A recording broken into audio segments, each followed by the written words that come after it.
Še dobro, da obstaja golf, pa ne igra, ampak avto, ker vsaj z njim je pa ena stvar v avtomobilizmu res stalnica, odkar obstaja.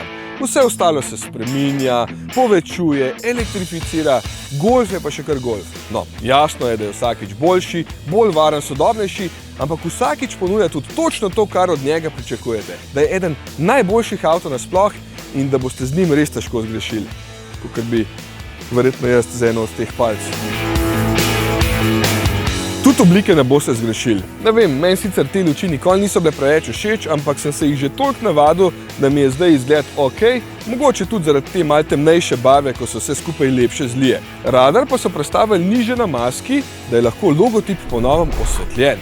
Ja, vse je lepo, meni sicer čist preveč kičasto, ampak zadeva izstopa in v temi izgleda čist moderno. Mi je bil pa golf vedno všeč z boka, kjer ima še vedno značilno masiven cestebriček.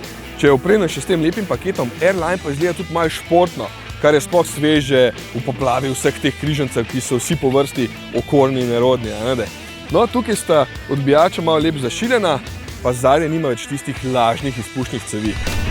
Ravno zato mi je zdaj verjetno bolj všeč, ker je vse bolj enostavno in sploh to velja za notranjost.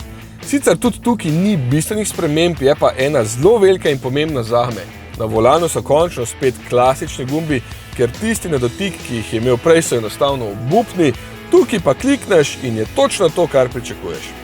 Škoda, da niso v skladu s tem dodali še kakšnih pravih gumbov sem, da bi bil kakšen, recimo, okrogu za prezračevanje, pa to, ker moš vedno najprej tukaj klikati klima, potem pa s prstom pritiskati na zaslon, kar se meni niti najmanj ne dopade, ker moš potem gledati s ceste.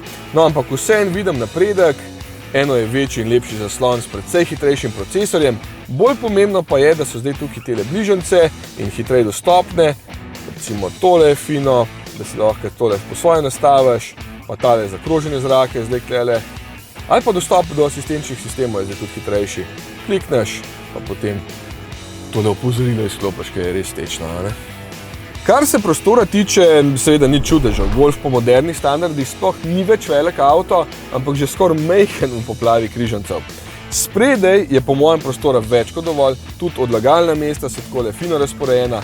Zadaj je za odrasle še ok, prtljažnik je pa bolj povprečen, čeprav tudi dovolj prostoren glede na mere avta. Tudi komplet golf palc gre noter. Torej, točno to, kar od golfa pričakujemo, a ne?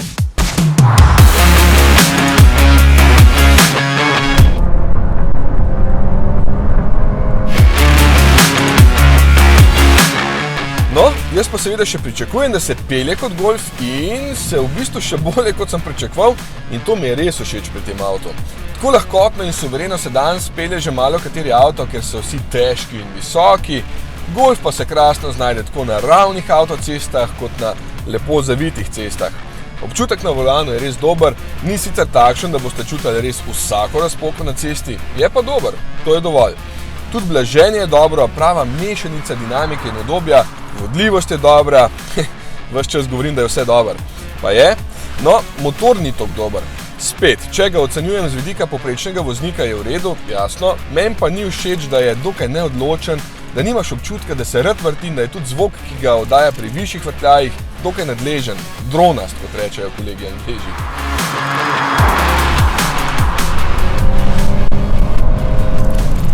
To je ta lep zvok, da ne bo kdo rekel, da si izmišljujem.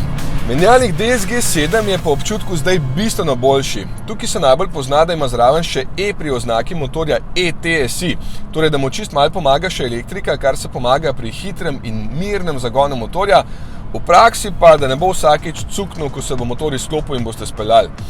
Na začetku me je motil, da je vsakič prestavil prosti tek, ko sem spustil plin in sem se prehiter približeval avtom pred sabo. Potem pa sem ugotovil, da tukaj le enkrat kliknem na minus in začne zavirati najprej z rahlo rekuperacijo, potem pa tudi zavoro, če je potrebno, tako da to je ok. Najbolj me je pa pozitivno presenetila poraba. Ne vem, mogoče ta pokrita platišča toliko pomagajo, ampak povprečna poraba bencina je 5,7 litra, pa noben posebej ne varčuje. Nisem povedal, da ga poganja 1,5 litrski turbo bencinski motor 110 kW, torej 150 konji, ki je zdaj nekakšno jedro ponudbe pri golfu. 50 let se mora nekje poznati, a ne? Golf letos praznuje Abrahama. Ne moreš verjeti, da je res že toliko cajta med nami. Ok, Ta je res, da je najmlajši in najmodernejši, ampak vidi se, da je pri tem avtu vgrajeno res veliko znanja in izkušenj, ker je malo kateri avto tako celovit, nekateri bi rekel kar popoln, čeprav jaz nočem te besede uporabljati, ker takšnega avta pač ni, a ne. Je pa Golf tudi v zadnji izdaji zelo blizu.